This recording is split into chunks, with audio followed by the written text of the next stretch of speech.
Hi everyone welcome back to our new video. അപ്പോൾ നമ്മൾ ഇന്നത്തെ വീഡിയോയിൽ ഡിസ്കസ് ചെയ്യാൻ പോകുന്നത് ലാസ്റ്റ് വീക്സ് ഞാൻ എടുത്ത ട്രേഡ്സും അതിൻ്റെ അപ്ഡേഷൻസും കാര്യങ്ങളും അതിനതുപോലെ തന്നെ വരുന്ന വീക്കിലേക്കുള്ള എൻ്റെ ട്രേഡ് പ്ലാൻസുകൾ എന്തൊക്കെയാണെന്നുള്ള ഡീറ്റെയിൽസുകളാണ് നമ്മൾ ഈ ഒരു വീഡിയോയിൽ ഡിസ്കസ് ചെയ്യാൻ പോകുന്നത്. ഓക്കെ, അപ്പോൾ നമുക്ക് ആദ്യം നെക്സ്റ്റ് വീക്കിലേക്കുള്ള ട്രേഡ് പ്ലാൻസുകളും അതിൻ്റെ ഡീറ്റെയിൽസ് ഒന്ന് ചെക്ക് ചെയ്യാം. അപ്പോൾ നമുക്ക് ആദ്യം നിഫ്റ്റിയുടെ ഒരു ഓവറോൾ വ്യൂ ഒന്ന് ചെക്ക് ചെയ്യാം. സോ കറൻ്റ്ലി നിഫ്റ്റിയുടെ ചാർട്ട് ചെക്ക് ചെയ്യുന്ന സമയത്ത് നിഫ്റ്റി നമുക്ക് നോക്കിക്കഴിഞ്ഞാൽ മനസ്സിലാക്കാം ഏകദേശം ഒരു ഓൾ ടൈം ഹൈ, അതായത് പ്രീവിയസ് ഓൾ ടൈം ഹൈ എന്ന് പറയുമ്പോൾ ഈ ഒരു 24,000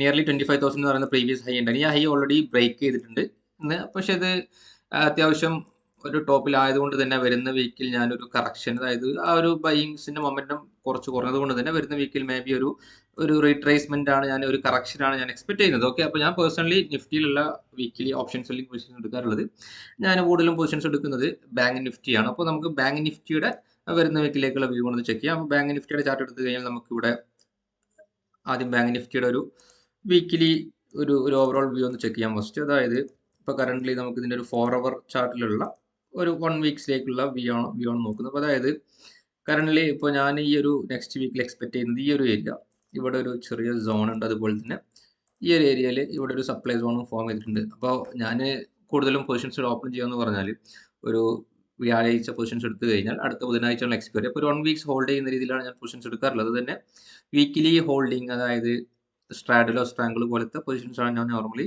എടുക്കാറുള്ളത്. അപ്പോൾ ഇവിടെ കറൻ്റ്ലി ഞാൻ എക്സ്പെക്ട് ചെയ്യുന്ന ഒരു റേഞ്ച് എന്ന് പറഞ്ഞാൽ ഈ ഒരു റേഞ്ചിൻ്റെ ഉള്ളിൽ അടുത്ത എക്സ്പയറി ക്ലോസ് ആവുന്നതാണ് എക്സ്പെക്ട് ചെയ്യുന്നത്. ഓക്കെ, അപ്പോൾ ഞാൻ അടുത്ത വീക്കിലേക്ക് എടുക്കാൻ പോകുന്ന പൊസിഷൻസ് എന്ന് പറഞ്ഞാൽ ഏകദേശം ഈ ഒരു റേഞ്ചിൽ 52,500 മുതൽ ഒരു 50,500 ഈ ഒരു റേഞ്ചിൽ മാർക്കറ്റ് എൻ്റെ ഒരു എക്സ്പയറി, അതായത് എൻ്റെ ഒരു ബ്രേക്ക് ഓൺ പോയിന്റ് വരുന്ന രീതിയിലാണ് ഞാൻ ഒരു 1 വീക്സിലേക്കുള്ള ട്രേഡ്സ് ഞാൻ പ്ലാൻ ചെയ്യുന്നത്. ഓക്കെ, അപ്പോൾ ബെറ്റർ എനിക്കിപ്പോൾ ഇവിടെ ചെയ്യാൻ പറ്റുന്ന കാര്യം എന്ന് പറഞ്ഞാൽ ഒന്നെങ്കിൽ ഈ ഒരു എന്താ പറയുക കോൾ സ്പ്രെഡ്, ഈ റേഞ്ചിൻ്റെ ഔട്ടിലായിട്ട് ഒരു കോൾ സ്പ്രെഡോ അല്ലെങ്കിൽ ഇതിന് താഴെയായിട്ട് ഒരു പുട്ട് സ്പ്രെഡോ രീതിയിൽ അങ്ങനെ പ്ലാൻ ചെയ്യാം. ഇനി അല്ലാന്നുണ്ടെങ്കിൽ നിങ്ങൾക്ക് ഒരു സ്ട്രാഡിൽ എടുത്തിട്ട് എന്ത് ചെയ്യാം, നിങ്ങൾക്ക് വേണമെങ്കിൽ ഒരു റിസ്ക് മെയിൻറ്റെയിൻ ചെയ്യാൻ ബ്രേക്ക് ഓൺ പോയിന്റിൽ ഓരോ ബൈലേക്ക് അടിച്ചിട്ട് അങ്ങനെ വേണമെങ്കിലും ചെയ്യാൻ പറ്റും.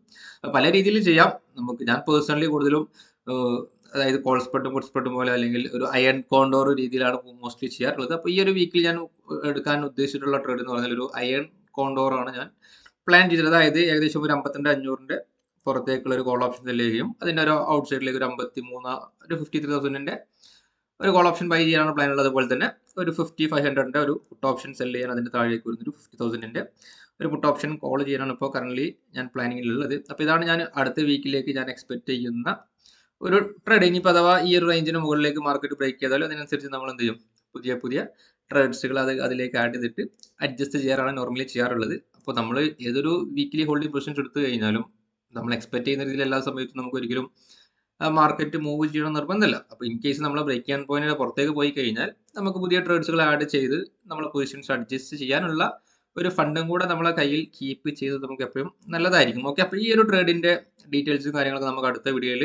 നമുക്ക് ഡിസ്കസ് ചെയ്യാം. പിന്നെ അതുപോലെ തന്നെ ലാസ്റ്റ് വീക്സിൽ ഞാൻ കുറച്ച് പൊസിഷൻസ് എടുത്തിട്ടുണ്ടായിരുന്നു, ഏകദേശം ഈ റേഞ്ചിൽ തന്നെ എടുത്തിട്ടുണ്ടായിരുന്നത്. അപ്പോൾ ഏകദേശം ഞാനൊരു കോൾ സ്പ്രെഡും പുട്ട് സ്പ്രെഡും അതുപോലെ തന്നെ അതിൽ ഈ ചെറിയ സ്ട്രാഡിലും സ്ട്രാങ്കിളൊക്കെ എടുത്തിട്ടുണ്ടായിരുന്നു. ലാസ്റ്റ് വീക്കിൽ മാർക്കറ്റ് ഞാൻ എക്സ്പെക്ട് ചെയ്ത പോലെ ഈ ഒരു റേഞ്ചിലായിരുന്നു കഴിഞ്ഞ ഒരു വീക്ക് മാർക്കറ്റ് ഉണ്ടായിരുന്നത്. അതുകൊണ്ട് അത്യാവശ്യം നല്ലൊരു പ്രോഫിറ്റ് ലാസ്റ്റ് വീക്കിൽ എടുക്കാൻ പറ്റി. അപ്പോൾ നമുക്ക് ലാസ്റ്റ് വീക്സിൽ എടുത്തിട്ടുള്ള പ്രോഫിറ്റ് എത്രയെന്ന് ചെക്ക് ചെയ്യാം. അപ്പോൾ അതിനുവേണ്ടി നമ്മൾ ചെയ്യേണ്ടത് ജസ്റ്റ് കൺസോളിൽ പോയതിന് ശേഷം നമുക്ക് റിപ്പോർട്ട് എടുത്തിട്ട് P&L എടുക്കാം. അതുപോലെ ഫ്യൂച്ചർ ആൻഡ് ഓപ്ഷൻ സെലക്ട് ചെയ്യാം, റിയലൈസ്ഡ് P&L സെലക്ട് ചെയ്യാം. ഡേറ്റ് റേഞ്ച് എന്ന് പറയുമ്പോൾ ലാസ്റ്റ് 25th കഴിഞ്ഞ തേഴ്സ്ഡേ എടുത്ത പൊസിഷൻസ് ആണ്. ക്ലോസ് ചെയ്ത് ഏകദേശം 31st ജൂലൈയിലാണ് ക്ലോസ് ചെയ്തത്. അതായത് ഈ ഒരു 25th to 31st റേഞ്ചിലെ P&L ആണ് നമ്മൾ ചെക്ക് ചെയ്യാൻ പോകുന്നത്. അപ്പോൾ നമുക്കിവിടെ അപ്ഡേറ്റ് ചെയ്ത് നമുക്ക് കാണാൻ പറ്റും, ഇവിടെ ലാസ്റ്റ് വീക്കിൽ ഏകദേശം ഒരു 2,38,000 റുപ്പീസാണ് പ്രോഫിറ്റ് എടുത്തത്.